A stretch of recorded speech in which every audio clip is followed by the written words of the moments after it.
అందరూ కూడా బైబిల్ తెరవండి. పరమగీతముల గ్రంథము 6వ అధ్యాయం 13వ వచనాన్ని చదువుకుందాం. నేను చదువుతున్నాను, జాగ్రత్తగా వినండి. షులమ్మితి, రమ్ము రమ్ము, మేము నిన్ను ఆశ తీరా చూచుటకై తిరిగి రమ్ము. తిరిగి రమ్ము. షులమ్మితి అందు మీకు చదవమ్మ, ఒకసారి చదువు.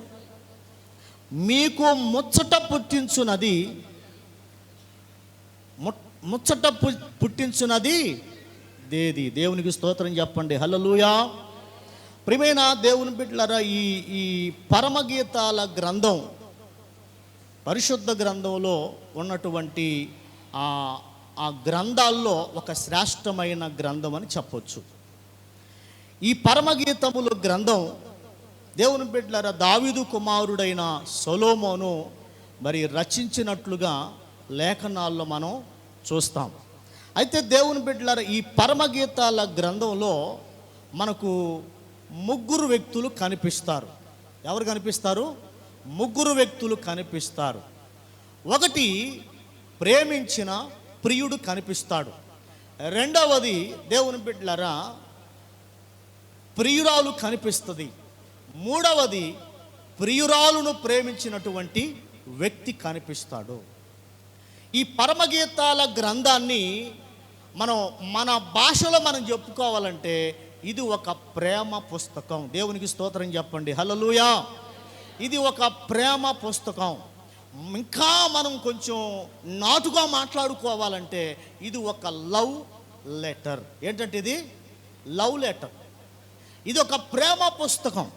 అయితే దేవుని బిడ్డలారా, ఇక్కడ ప్రియుడు ప్రియురాల్ని పిలుస్తూ ఉన్నాడు. ఇంతకీ ప్రియురాలు పేరు చెప్పకనే మొదట మాటలోనే రాయబడుతుంది, షులమ్మితి రమ్ము అని. ప్రియుడు తన ప్రియురాలును పిలుస్తూ ఉన్నటువంటి సందర్భాన్ని ఇక్కడ మనం చూస్తున్నాం. అయితే ప్రియమైన దేవుని బిడ్డలారా, ప్రియుడు ప్రియురాల్ని పిలుస్తున్నాడు అంటే ప్రియురాలు అక్కడ లేదు అని అర్థం. ప్రియుడు ఏం చేస్తున్నాడంటే ప్రియురాల్ని పిలుస్తున్నాడు. షులమ్మితి రమ్ము, తిరిగి రమ్ము అని ప్రియుడు షులమ్మితిని పిలుస్తూ ఉన్నాడు. ప్రియమైన దేవుని బిడ్డలారా, ఈ పరమగీతాల గ్రంథంలో షులమ్మితి అనగా దేవుని బిడ్డలారా ఆత్మ సంబంధమైనటువంటి పరిభాషలోనికి మనం వచ్చినప్పుడు షులమ్మితి అనగా సంఘమునకు సాదృశ్యంగా ఉంది. స్తోత్రం చెప్పండి. హల్లెలూయా. ప్రియుడు మన ప్రభు అయినటువంటి యేసు క్రీస్తునకు సాదృశ్యమైంది. హల్లెలూయా. అయితే ఇంతకీ దేవుని బిడ్డలారా ఆ షులమ్మితిని ఒకతను ప్రేమించాడు.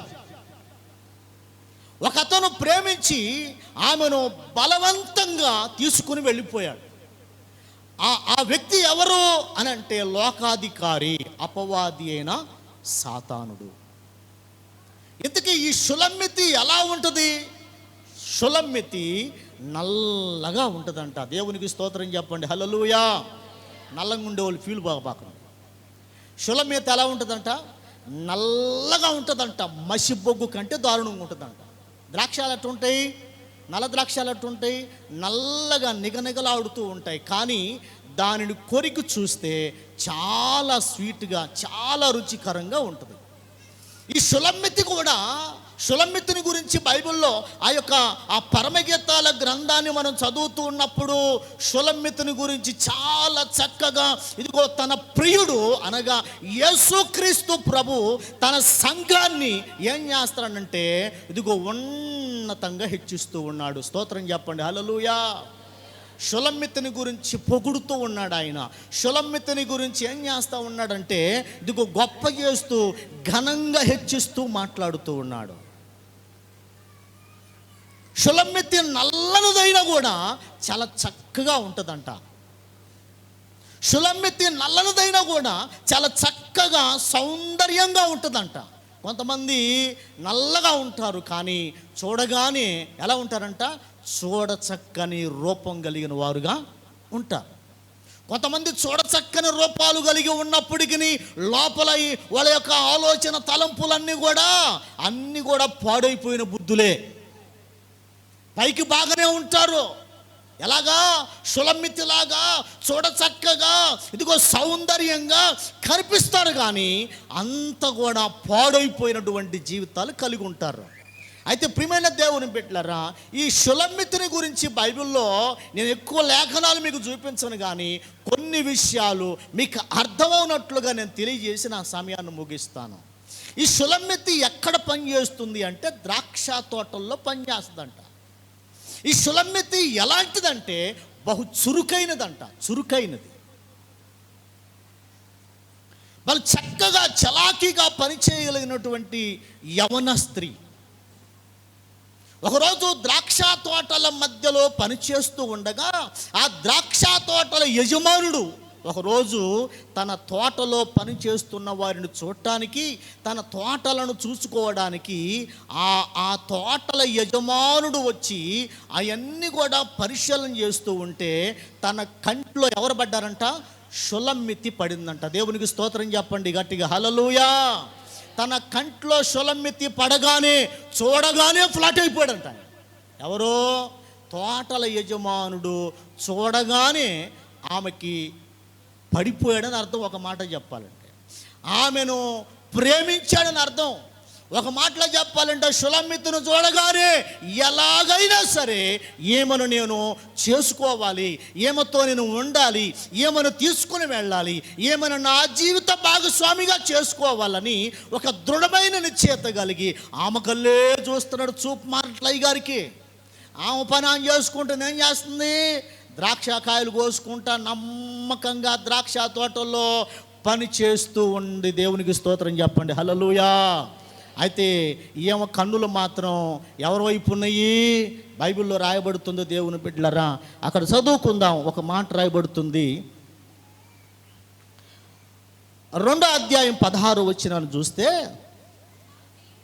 నా ప్రియుడు నావాడు, నేను అతని దానను, పద్మములున్న చోట అతడు మందను మేపుచున్నాడు. చాలు, దేవునికి స్తోత్రం చెప్పండి గట్టిగా, హల్లెలూయా. క్రీస్తునందు ప్రియమైన దేవుని బిడ్డలారా, షులమ్మితి తన పని తను చేసుకుంటూ ఉంది, కానీ తోటల యజమానుడు వచ్చి ఆ షులమ్మితిని చూడగానే ఆ చురుకుదనాన్ని, ఆమె నల్లగా ఉన్నప్పటికీ చాలా చక్కని సౌందర్యవతిగా, చాలా చక్కని రూపం కలిగిన వ్యక్తిగా ఇదిగో ఉండగా ఆ తోటల యజమానుడు వచ్చి ఆమెను చూచి ఆశించి ఆమెను తీసుకుని వెళ్ళాలి అని చెప్పేసి ఆలోచన కలిగి ఉన్నాడు. కానీ నా దేవుని బిడ్డలారా, ఏమో మనసు మాత్రం తోటల యజమాని మీద లేదు. ఏం ఎవరిని ప్రేమిస్తుంది? అక్కడ రాయబడుతుంది, ఆ తోటల చుట్టూ తిరుగుతూ ఒక ఆయన మందను మేపుతున్నాడంట. స్తోత్రం చెప్పండి, హల్లెలూయా. ఒక ఆయన గొర్రెలు కాచుకుంటూ ఉన్నాడంట, ఒక ఆయన మందలు మేపుతూ ఉన్నాడంట. ఆయనను ప్రేమించిందంట, హల్లెలూయా. ఎవరిని ప్రేమించిందంటేమే తోటల యజమాని కాదు. డబ్బు ఉందని, ఇదిగో గొప్పతనం ఉందని, మంచి పేరు ప్రఖ్యాతులు ఉన్నాయని ఇదిగో ఆ తోటల యజమానుడితో వెళ్ళిపోలేదు. ఏమండి, ఇష్టపడ్డవాడు కదలికుండా ఉంటాడా?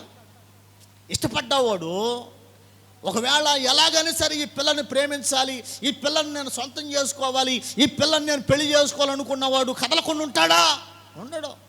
ఆ తోటలో పని చేస్తుంటే ఎన్నిసార్లు చేతులాడు ఉంటాడో, ఆ తోటల్లో పని చేస్తుంటే ఎన్నిసార్లు కనుగొట్టుంటాడో, ఆ తోటల్లో పని చేస్తుంటే ఎన్నిసార్లు ఆ పిల్లకి చేతులు ఉంటాడో, ఎన్ని సైగలు చేసినా, ఎన్ని విధాలుగా ఆ యొక్క తోటల మధ్యలో పనిచేస్తున్న షులమ్మితిని ఇదిగో ఫ్లాట్ చేయాలని చూసినా కూడా ఆమె మనసు అంతా ఎవరి మీద ఉందంట? తోటల చుట్టూ తిరుగుతున్నాడు ఒక ఆయన, గొర్రెలు కాసుకుంటా, మందలు కాసుకుంటా, తన పని తను చేసుకుంటూ ఉన్నాడే, ఆయనను ప్రేమించిందంట, హల్లెలూయా. ఆయన మీద మనసు ఉంచిందంట ఆమె, ఆయన మీద దృష్టి పెట్టిందంట ఆమె. ఆయనకు తన యొక్క షులమ్మితి హృదయాన్ని ఆయనకు అప్పగించుకుందంట, హల్లెలూయా. చూడండి దేవుని బిడ్డలారా, చాలామంది ఈ మధ్య కాలంలో మనం చూస్తూ ఉన్నాం, ఇప్పుడున్న జనరేషన్ బట్టి మనం చూస్తూ ఉన్నాం. ఏందిరా పెళ్లి చేసుకోరంటే పెళ్లి చేసుకోను, ఏందమ్మా నీకు వయసు పెరిగిపోతుంది, పెళ్లి చేసుకో అంటే పెళ్లి చేసుకోను. ఎందుకంట ఎన్ని సంబంధాలు వచ్చినా రిజెక్ట్ చేసేస్తారు. ఎన్ని సంబంధాలు వచ్చినా, ఎంత మంచి ఇదిగో అబ్బాయిలను అమ్మాయిలను చూపించినా, ఈరోజు ఈనాటి దినాల్లో ఉన్నటువంటి యవ్వన కుర్రకారు ఏం చేస్తున్నారంట, నచ్చట్లేదు. కారణం ఏంటంటే వారు మనసులో ఒకటి ఉంటుంది. మా ఊర్లో ఒక ఆయన ఉన్నాడు. నేను చిన్నపిల్లవాడుగా ఉన్నప్పుడు మా నాన్న మా అమ్మ వాళ్ళు చెప్తా ఉండేవాడు. ఏమని చెప్పేవాడు అంటే, సీమోన్ ఆయన పేరు. సీమోను 36 సంబంధాలు చూశాడంట ఆయన. ఎన్ని సంబంధాలు చూశాడు? 36 పెళ్లి చూపులు చూశాడంట ఆయన. 36 పెళ్లి చూపులు చూసి ఎంత మంచి అమ్మాయి దగ్గరికి తీసుకెళ్ళినా, ఎంత ఎర్రగా తెల్లగా ఉన్న అమ్మాయిని చూపించినా, చాలా చూడచక్కనటువంటి పిల్లలను చూపించినా, ఈ పిల్ల నాకొద్దు, ఈ పిల్ల కాలు వంక, ఈ పిల్ల ముక్కు వంక, ఈ పిల్ల చెవు వంక, ఏదో ఒకటి చెప్పి ఏం చేస్తూ ఉన్నాడంట, వాళ్ళందరినీ రిజెక్ట్ చేసుకుంటూ వచ్చాడంట. చివరికి 37వ సంబంధానికి పిల్లకి వెళ్ళాడంట. 37వ సంబంధానికి పిల్లకి వెళ్తే ఆ పిల్ల ఏం చేస్తుంది తెలుసా, చెట్టు కింద కూర్చొని కుర్చీ వేసుకొని సుట్ట పీకుతూ ఉందంట. ఏం చేస్తుంది, సుట్ట గుప్పుమని పీకుతుంటే పొగ గుప్పుమని బయటకు వస్తుందంట. అబ్బా, ఇట్లాంటి పిల్లని కదా నేను చేసుకోవాలనుకుంది. అసలు ఇట్లాంటి పిల్ల ఏడాది దొరికిద్దా నానా, ఈ పిల్లే కావాలి అని మండు పట్టాడంట. అరే, ఆ పిల్లని చూడబోతే నల్లగా ఉంది, ఇదిగో సొట్టేమో భయంకరం దాగుతుంది, ఆ పిల్లకు గూనుందరా, వద్దురా అంటే లేదు నా కళ్ళతో చూడన్నానా, నేను ఏదేమైనా సరే ఈ పిల్లని చేసుకోవాలి. ఏమండి, నాకు ఒక వచ్చిన తర్వాత ఆ గూనామా ఏమండి ఆ గూనామా ముసలావుడై చనిపోయింది. పెద్దోళ్ళు చెప్తుంటే విన్నాను నేను. ఈరోజు ఉన్న కుర్రకారు కూడా తల్లిదండ్రులు పిల్లల మేలు కోరి, క్షేమాన్ని కోరి, బాగు కోరి, నా పిల్ల ఆ ఇంట్లో ఇస్తే బాగుంటుంది, నా కుమారుడికి ఆ పిల్ల అయితే బాగుంటుంది అని ఇదిగో తల్లిదండ్రులు 10 మందిని సమాచారం తెలుసుకొని ఇదిగో మంచి సంబంధాలు తీసుకొస్తే ఈరోజు ఏం చేస్తున్నారంట, వాళ్ళు రిజెక్ట్ చేసి పడేస్తున్నారు. ఎవరికి నచ్చట్లా, వారి ఇష్టానుసారంగా నాకు ఆ పిల్లతో మాట్లాడి చేస్తావా లేదా. ఏమండి, వారి నాశనాన్ని వారే తెచ్చుకుంటున్నారు. ప్రపంచంలో, మీడియాలో, వార్తల్లో, టీవీల్లో అనేకమైన ఘోరాలు మనం చూస్తున్నాం. అయితే ఈరోజు ప్రియమైన దేవుని బిడ్డలారా, మన ప్రభు అయిన యేసుక్రీస్తు గొర్రెల కాపరిగా ఉండి తోటల చుట్టూ తిరుగుతూ మందలు కాస్తూ ఉండగా ఈ షులమ్మిత్తి మనసు ఎవరి మీదకి వెళ్ళిందంట, ఇదిగో గొర్రెల కాపరి మీదకి వెళ్ళిపోయింది. స్తోత్రం చెప్పండి, హల్లెలూయా. అయితే ఈ తోటల యజమానుడు ఆమెను చూచి ఏం చేశాడంట, ఇదిగో తీసుకొని వెళ్ళిపోయి రాజుగారుగా ఉన్నటువంటి ఆయన అంతఃపురంలోకి తీసుకొని పోయాడంట. అంతఃపురంలోకి తీసుకొని వెళ్ళి ఆమెకి ఇదిగో అన్ని వసతులు, చాలా చక్కగా అన్ని వసతులు, ఉన్నతమైన స్థానంలో అంతఃపురంలో తీసుకొని పెట్టాడంట. అంతఃపురంలో తీసుకొని పెట్టాడంట. ఆమెకు కొంతమంది పనివారిని, చెలికత్తలను అప్పగించాడు. ఇదిగో కోరిన తిండి, ఇదిగో శ్రేష్టమైన మంచి, ఇదిగో ఇంట్లో ఉండటానికి, గదుల్లో ఉండటానికి, ఇదిగో ఆమెకు ఏదైతే కొదవ లేకుండా ఇదిగో సమృద్ధిగా ఉండటానికి ఆమెను రాజుగారు ఉన్నతమైన స్థానానికి తీసుకుని వెళ్ళిపోయినా ఆమె మనసు మాత్రం గొర్రెల కాపరిగా తోటల చుట్టూ తిరుగుతూ మందను మేపుతున్న ఆయన మీద ఉన్నది. స్తోత్రం చెప్పండి గట్టిగా, హల్లెలూయా. ఒక దైవజనుడు పాట రాశాడు, ఏంటంటే, నిన్ను విడచి నీ ప్రేమ మరచి నేనెటు పోగలను దేవా,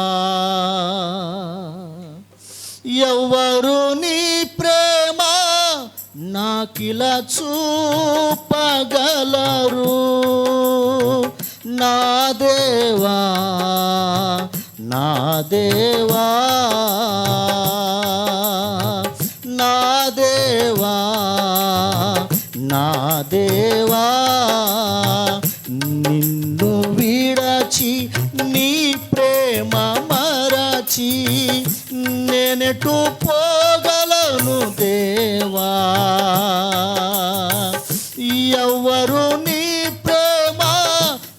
నాకిలా చూపగలరు నా దేవా, నా దేవా. దారి తొలగి తీరము చేరని ఘోర సుడిగాలిలో, దారి తొలగి తీరము చేరని ఘోర సుడిగాలిలో, నాయకుడా నా ఆర్తధ్వని విని నవను నడిపించినావే, తీరము చేర్చినావే, నవను నడిపించినావే, తీరము చేర్చినావే. యేసయ్యా, యేసయ్యా, యేసయ్యా, యేసయ్యా, నా యేసయ్యా, యేసయ్యా, యేసయ్యా, నా యేసయ్యా. నిన్ను విడచి నీ ప్రేమ మరచి. దేవునికి స్తోత్రం చెప్పండి, హల్లెలూయా. దేవుని బిడ్డలారా, ఈరోజు పగటి కాలపు వేళలో షులమ్మెత్తిని దేవుడు మన ముందు ఉంచి మనతో మాట్లాడుతూ ఉన్నాడు. మనల్ని దేవుడు దర్శించటానికి మనతో మాట్లాడుతున్నాడు.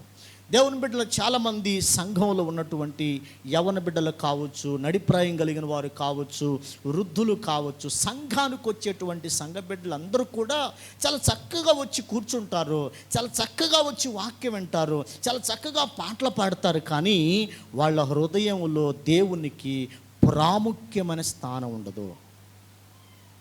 ఈనాడు సంఘాలు ఇలాగనే ఉన్నాయి. దేవుని బిడ్డల దేవునికి ప్రాముఖ్యత లేదు. ఎవరికి లేదు ప్రాముఖ్యత? దేవునికి ప్రాముఖ్యత లేదు. నేను చిన్నప్పుడు 5-6 చదువుకున్న రోజుల్లో మా ఊర్లో రికార్డు డాన్స్ పెట్టేవాళ్ళు. రికార్డు డాన్స్ అమ్మాయిలను తీసుకొచ్చి డాన్స్ ప్రోగ్రాం పెట్టేవాళ్ళు. డాన్స్ ప్రోగ్రాంకి ముందుగా పాడే పాట ఏం పాట అంటే, యేసయ్యా కనికరపూర్ణు, అంటే కనికరం గలవాడవయ్యా. అమ్మాయిలు బాగా డాన్సులు వేస్తూ ఉంటే మేమందరం కళ్ళారు చూసి మా హృదయాలు, ఆలోచనలు, తలంపులు, కళ్ళు అన్నీ అపవిత్రం చేసుకొని పాడైపోవాలా. ఏమైపోవాలా? ముందు భక్తి పాట, తర్వాత రక్తి పాటలు.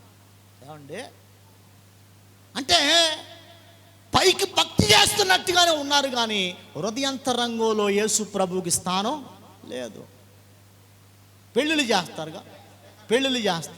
పెళ్ళిళ్ళు చేసేటప్పుడు కూడా అక్కడెక్కడో అన్ని చూపించుకొని, దానికి బొట్లు పెట్టుకొని, నావాలు పెట్టుకొని, పసుపు పోసుకొని తీసుకొచ్చి పాస్టర్ గారి దగ్గర తీసుకొచ్చి, పాస్టర్ గారు ఈ డేటు ప్రకారంగా మీరు పెళ్లి చేయాలా, ఏం చేయాలా, ఇట్ట చేస్తేనే మీరు కాపరు, లేకపోతే పాస్టర్ గారు మారిపోతాడు. ఆ సంవత్సరం ఇంకో పాస్టర్ ఉండడు, ఆ పాస్టర్ గారు ఉండడు. అంటే దేవునికి ప్రాముఖ్యత ఇచ్చేవాళ్ళుగా లేరు, దేవుని నామానికి మహిమ తెచ్చేవారుగా లేరు. నా ప్రియమైన దేవుని బిడ్డలారా, మన జీవితంలో మనం దేవునికి ప్రాముఖ్యతనివ్వాలి. హల్లెలూయా. లోక సంబంధమైన కార్యకలాపాలకు ప్రాముఖ్యతనివ్వకూడదు. నీ ఇంట్లో ఏ శుభకార్యం జరుగుతున్నా, నీ ఇంట్లో ఏ మేలుకరమైనది జరుగుతున్నా, నీ ఇంట్లో ఏ కీడు జరిగినా, ఏది జరిగినా, ఏ కార్యం జరిగినా మొదట నీ ఇంట్లో అడుగు పెట్టాల్సింది ఎవరో తెలుసా? దేవుని పేరట. ఇదిగో దేవుడు ఏర్పాటు చేసుకున్న, ఇదిగో భూమి మీద ఉన్న ప్రజలకును దేవునికి మధ్యవర్తులుగా ఉన్నటువంటి దైవజనుడు వారి పాదములు నీ ఇంట్లో మోపి, నీ కష్టంలో, దుఃఖంలో, వేదనలో నీ కొరకు చేతులు పైకెత్తి ప్రార్థన చేసే ఆ దైవజనుడు ఉండాలి. కానీ దైవజనుడు ఉండడు. పెళ్లి సంబంధాలు మాట్లాడుకోవటానికి వెళ్ళేటప్పుడు ప్రార్థన అవసరం లేదు. ఏమండి, ఏ కార్యం జరిగినా ప్రార్థన అవసరం లేదు. ఈ మధ్యకాలంలో ఒక గృహప్రవేశానికి వెళ్ళాం. గృహప్రవేశానికి వెళ్తే పాస్టర్ గారు మీరే రుబ్బరి కటింగ్ చేయాలి. ఏం కటింగ్ చేయాలా? మీరే రుబ్బరి కటింగ్ చేయాలని చెప్పేసి నాతో చెప్తే, మంచి ఉన్నతమైన కుటుంబం అయ్యా, టిప్ టాప్గా రెడీ అయ్యి రమ్మంటే నేను ఇంకా ఇంతకంటే మంచి సూట్ వేసుకుని పోయా. సూట్ వేసుకొని వెళ్తే నేను వెళ్ళటం కొంచెం ఆలస్యం అయింది. ఈలోపు ఏం చేశారు తెలుసా? ఆ పూజారి గారు పెట్టిన ముహూర్తానికి ఖచ్చితంగా రుబ్బని కటింగ్ చేయాలని చెప్పేసి పాస్టర్ గారు రావటం ఆలస్యమైందని చెప్పేసి ఆ టయానికి ఉంటారుగా, సంఘంలో అమ్మలక్కలు ఉంటారుగా, ప్రార్థన చేసేవాళ్ళు ఉంటారుగా, పెద్దలు ఉంటారుగా. ఇదిగో పాస్టర్ అవసరంలా పెద్దలుంటే చాలు, పెద్దలుంటే కథ నడిపించేస్తారు. పాట రాశాడు ఒక ఆయన, కథ మొత్తం మార్చగలని పాట రాశాడు. ఇప్పుడు దేవుడికి అది కథ మొత్తం మార్చేది, సంఘ పెద్దలు మారుస్తున్నారు. ఏం చేస్తున్నారు? సంఘ పెద్దలు మారుస్తున్నారు, మిమ్మల్ని కాదయ్యా. సంఘంలో ఉంటే సంఘ పెద్దలు క్షమించండి. నేను పోయిన కాడ జరిగిన సందర్భాన్ని నేను చెప్తున్నాను. దేవునికి స్తోత్రం, హల్లెలూయా. సేవకుడు కథ మార్చే దేవుడు అంటే సంఘ పెద్దలే. ఆ పాస్టర్ గారు పాపం, నన్ను పిలిచిన పాస్టర్ గారు పాపం మొత్తుకుంటున్నాడు, అయ్యా ఒక 10 నిమిషాలు వెయిట్ చేయండి, పాస్టర్ గారు వస్తాడు, రిబ్బన్ కటింగ్ చేస్తాడు, ఆశించారు కదా, కోరుకున్నారు కదా అంటే, లేదు పెద్దల్లోని ఒక అంట, ఏ టైంకి వస్తాడు పాస్టర్ గారు, మనం ఒక టైం పెట్టుకున్నాం కదా, మనం ఒక గడియ పెట్టుకున్నాం కదా, ఇదిగో 7:35 మనం ఖచ్చితంగా రిబ్బన్ కటింగ్ చెయ్యాలి. తర్వాత వెనకాల ఆవు ఉంది. ఏముందంట? ఆవు ఉంది. ఆవు తీసుకెళ్ళి లోపల ఇల్లంతా తిప్పి లోపల 1-2 వేయాలంట ఆవు. అది వేస్తేనే మేలు జరిగిద్దంట, అది వేస్తేనే మంచి జరిగిద్దంట. నేను వెళ్ళేసరికి ఏం లేదు, రిబ్బన్ కటింగ్ చేశారు, లోపలికి పోయారు, తిరిగారు, గందరగోళం చేశారు, ఇంకేం లేదు. ఇక నేను చూడు, ఏందయ్యా అయిపోయిందా, ఇల్లు ఓపెనింగ్ అయిపోయిందంటే, అయిపోయింది పాస్టర్ గారు. మరి నేను ఎందుకు అయ్యా వెనక్కి తిప్పుకుంటా కారు అని చెప్పేసి వెనక్కి తిరిగి నేను వస్తుంటే, లేదు పాస్టర్ గారు, లేదు పాస్టర్ గారు, మీరు ఎట్టయినా సరే రావాల్సిందే అని చెప్పేసి వాళ్ళు బాధపడుతుంటే, నన్ను పిలిచిన పాస్టర్ గారు బాధపడుతుంటే వెళ్ళి చిన్న ప్రార్థన చేసి ఇక నేను తిరిగి రావటం జరిగింది. అంటే దేవునికి ప్రాముఖ్యత లేదు. ప్రియమైన దేవుని బిడ్డలారా, ఈ షులమ్మితిని గమనిస్తే, నా సమయాన్ని ముగిస్తాను. ఈ షులమ్మితిని గమనిస్తే, తోటల యజమానుడు తనను తీసుకొని వెళ్ళిపోయినప్పటికీ ఆమె మనసంతా ఎక్కడుందంట? ఇదిగో ఆ తోటల చుట్టూ గొర్రెలు కాసుకుంటున్న ఆ కాపరం మీద ఉంది. స్తోత్రం చెప్పండి గట్టిగా, హల్లెలూయా. ఆ కాపరం మీద ఉంది తన మనసంతా, తన మనసును, తన హృదయాన్ని ఇదిగో ఆయనకు అప్పగించుకుంది, సమర్పించుకుంది. ఇదిగో నా ప్రియుడు ఎలాగైనా సరే నా దగ్గరకు వస్తాడు అని ఆశతో ఎదురు చూస్తూ ఉంది. దేవుని బిడ్డలారా, ఇదిగో కన్నీళ్లతో ఎదురు చూస్తూ ఉంది, వేదనతో ఎదురు చూస్తూ ఉంది. నా ప్రియుడిని చూచి చాలా రోజులైంది, నా ప్రియుడిని చూచి చాలా సమయం అయింది. ఇదిగో ఇక్కడ అంతఃపురంలో ఉన్నాను కానీ నాకు నెమ్మది లేదు, ఇక్కడ ఉన్నతమైన స్థానంలో ఉన్నాను కానీ నాకు సమాధానం లేదు, ఇటు చూసిన నాతో పని చేయడానికి నాకు చుట్టూ చలికత్తులు ఉన్నారు కానీ నాకు ఇక్కడ ప్రశాంతత లేదు.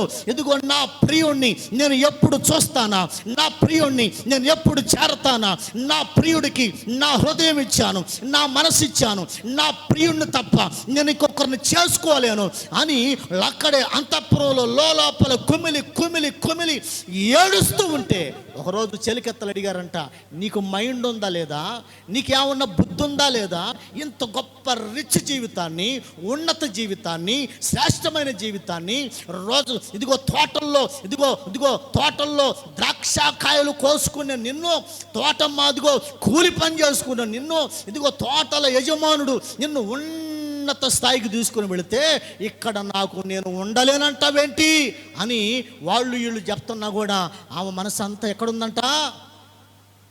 కాపరి మీద ఉంది. హల్లెలూయా. ఈ రోజుల్లో చాలామంది పాపములోనే పొర్లాడుతూ ఉన్నారు, పాపములోనే దొర్లాడుతూ ఉన్నారు, పాపమును జుర్రుకుంటూ ఉన్నారు, పాపములోనే వారి జీవితాలను ఇదిగో దేవుని బిడ్డల నాశనం చేసుకుంటూ ఉన్నారు.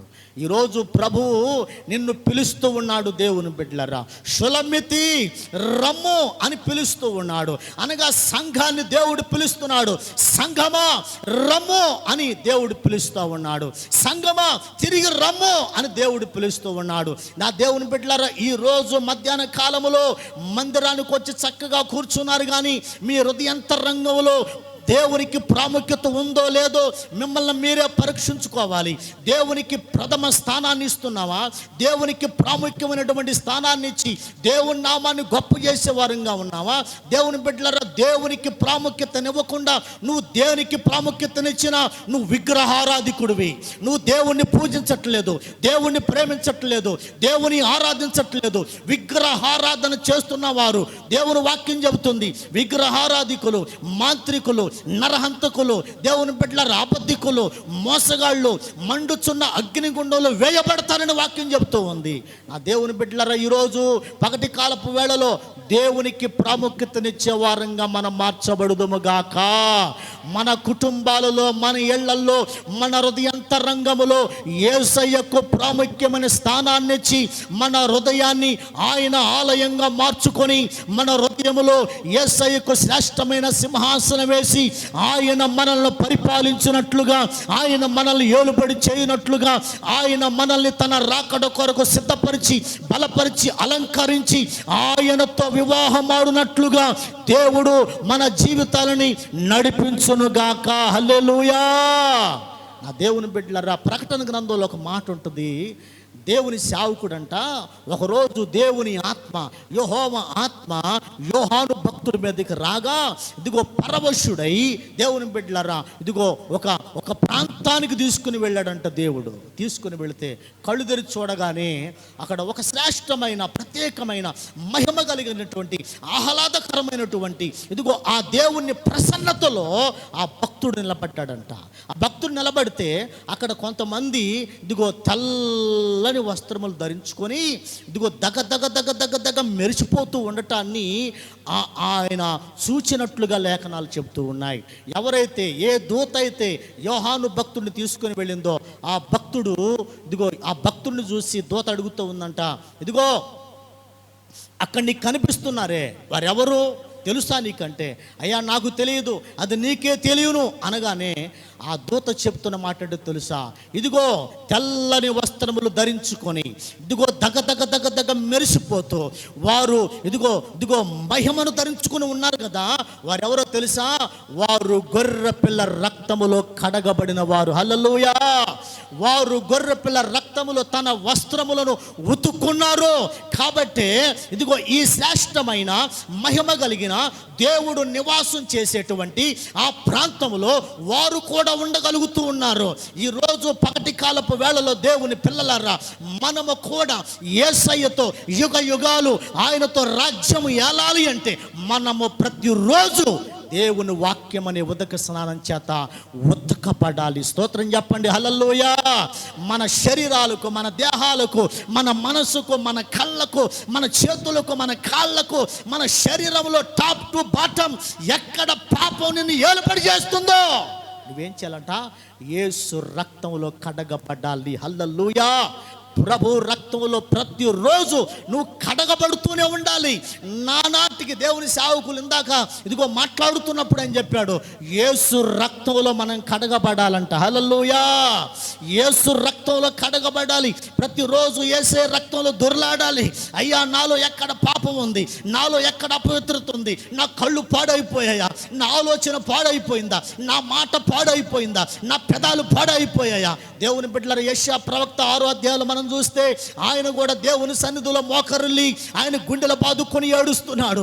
అయ్యో అయ్యో, నేను అపవిత్రమైన పెదవాలు గలవాడును, ఇదిగో అపవిత్రమైన జనుల మధ్య నివాసం చేయుచున్నాను. అయ్యో నేను ఎంత దౌర్భాగ్యుడును. గుండెలు బాదుకుంటున్నాడు దేవుని బిడ్డ. ఈరోజు నువ్వు గుండెలు బాదుకోకపోతే, నీ కళ్ళు, శరీరంలో ఉన్న అవయవాలు సక్రంగా ఉండగానే నీ జీవితాన్ని యేసు ప్రభు సన్నిధిలో ఇదిగో నిలబడి, ఆయన ఎదుట నిలబడి నిన్ను నీవు దేవునికి సజీవ యాగంగా అప్పగించుకోకపోతే, దేవుని బిడ్డలారా, నిత్య నరకానికి సాతానుడు నిన్ను ఈడ్చుకొని వెళ్ళిపోతాడు. అక్కడ అగ్ని ఆరదు, పురుగు చావదు, యుగ యుగాలు నిత్యము వేదన పడుతూనే ఉండాలి. కాబట్టి ఈరోజు నా దేవుని బిడ్డలారా, ఈ భూమి మీద ఉండగానే మన శరీరంలో కాళ్ళు చేతులు అవయవాలు సక్రంగా పనిచేస్తూ ఉండగానే యేసయ్యకు మన జీవితాలు అప్పగించుకొని హృదయమంతటితో యేసయ్యను ప్రేమిస్తూ దినదినము మనము రూపాంతరపరచబడుతూ దినదినము దేవుని వైపు చూస్తూ ఆయన పోలికలోనికి మనం మార్చబడే వారంగా ఉండాలి. హల్లెలూయా. ఒక సహోదరి పాట రాసింది ఏంటంట, స్టైలు మారింది, నా నడక మారింది, మాట మారింది, నా రూటు మారింది. ఏం చేయాలంట? దేవుని మందిరానికి వస్తే మారాలి, మాట మారాలా, చూపు మారాలా, ప్రవర్తన మారాలా, నీ కఠిన హృదయం మారాలి, నీ పాడైపోయిన హృదయం మారాలి. నీ భక్తి జీవితంలో ఒక శ్రేష్టమైన ఉన్నతమైన ఆధ్యాత్మికమైనటువంటి స్థాయిలోకి మెట్టుకు ఎక్కుతూ నువ్వు ఎదిగి ఎగిరెళ్ళిపోయేటువంటి లోతైన భక్తి జీవితాన్ని కలిగి నువ్వు ఉండాలి. కానీ నానాటికి దిగజారిపోయి అగ్నిగుండానికి వెళ్ళకూడదు. ఈ షులమ్మితి యేసయ్యకు తన హృదయం ఇచ్చింది. ఎప్పుడు నేను ప్రభువుని చేరతానా, ఎప్పుడు నేను ఇక్కడి నుంచి విడిపించబడతానా, ఎవరు నన్ను విడిపించగలరు, నాకొక నిరీక్షణ ఉంది, నాకొక ధైర్యం ఉంది, నా ప్రియుడు నా దగ్గరకు వస్తాడు. స్తోత్రం చెప్పండి గట్టిగా. నా ప్రియుడు నన్ను ప్రేమించిన వాడు, నేను ప్రేమిస్తున్నానని నా ప్రియుడికి తెలుసు, నేను ఆరాధిస్తున్నానని నా ప్రియుడికి తెలుసు. ఇదిగో ఆ తోటల చుట్టూ గొర్రెలు కాస్తూ ఉండగా ఆయన మనసు నా మీద ఉందని, నా మనసు ఆయనకి ఇచ్చానని ఆ కాపరికి తెలుసు. ఆయన ఒక రోజు వస్తాడు అని నిరీక్షణతో చూసింది. ఒక రోజు రానే వచ్చాడు. తన ప్రియుడు కోసం ఎదురు చూస్తూ ఉండగా ఒక రోజు రానే వచ్చాడు. బంధకాల్లో ఉన్న ఇదిగో ఆ తోటల యజమాని దగ్గర ఉన్నటువంటి ఆ షులమ్మితిని ఆ దేవుని బిడ్డలారా ప్రభు దర్శించాడు. హల్లెలూయా. ఈరోజు నా దేవుని బిడ్డలారా ప్రభు రాకడ సమీపంగా ఉంటున్న దినాల మధ్యలో మనం ఉండగా దేవుని బిడ్డలారా మందిరానికి వస్తున్నామంటే వస్తున్నాం, వెళ్ళామంటే వెళ్ళాం కాదు. దేవుని బిడ్డలారా మనం సంఘంగా దేవుని బిడ్డలంగా రోజు రోజుకి రూపాంతరపరచబడాలి. హల్లెలూయా. చెక్కబడాలి. హల్లెలూయా. మనలో ఉన్న పాడైపోయిన చెడిపోయిన ఇదిగో క్రియలన్నీ కూడా చెక్కబడి రూపాంతరపరచబడి ఒక శ్రేష్టమైనటువంటి మహిమ కలిగిన జీవితాన్ని మనం దేవుని కొరకు జీవించే వారంగా ఉండాలి. హల్లెలూయా. కాబట్టి నా దేవుని బిడ్డలారా ఈరోజు పగటి కాలపు వేళలో దేవుడు నాకు ఇచ్చిన సమయాన్ని నేను ముగిస్తూ ఉన్నాను. నా దేవుని బిడ్డలారా కళ్ళు మూసుకొనండి, చిన్న ప్రార్థన చేసుకుందాం.